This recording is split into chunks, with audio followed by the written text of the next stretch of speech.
નમસ્કાર, evening news bulletin સાથે હું મનોજ. ચાલો નજર કરીએ ટોપ 10 ન્યૂઝ પર.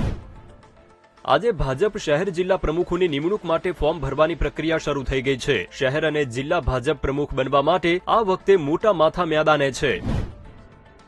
સુરત એરપોર્ટ પર સીઆઈએસએફ જવાને બાથરૂમમાં પોતાની બંદૂકથી પેટના ભાગે ગોળી મારી આપઘાત કરી લીધો. મૃતક જવાનના 1 વર્ષ પહેલા જ લગ્ન થયા હતા.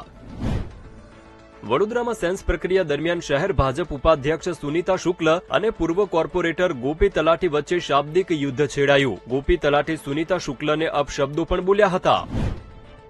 આજે અકસ્માતની 2 ઘટનામાં 20 લોકો ઘાયલ થયા. અમદાવાદથી દ્વારકા જતી ખાનગી બસ દ્વારકા નજીક પલટી ખાઈ ગઈ હતી, જ્યારે સાબરકાંઠાના પ્રાંતિજમાં એક લક્ઝરી બસનું ટાયર ફાટ્યા બાદ અચાનક જ આગ ભભૂકી ઉઠી. સ્ટેચ્યુ ઓફ યુનિટીના જંગલ સફારી પાર્કમાં જંગલી દીપડો ઘૂસી ગયો. દીપડાએ પાર્કમાં ઘૂસી 8 કાળિયાર હરણનો શિકાર કરતા ચકચાર મચી ગઈ છે. આખો વિડિયો જોવા માટે ડાઉનલોડ કરો દિવ્ય ભાસ્કર એપ.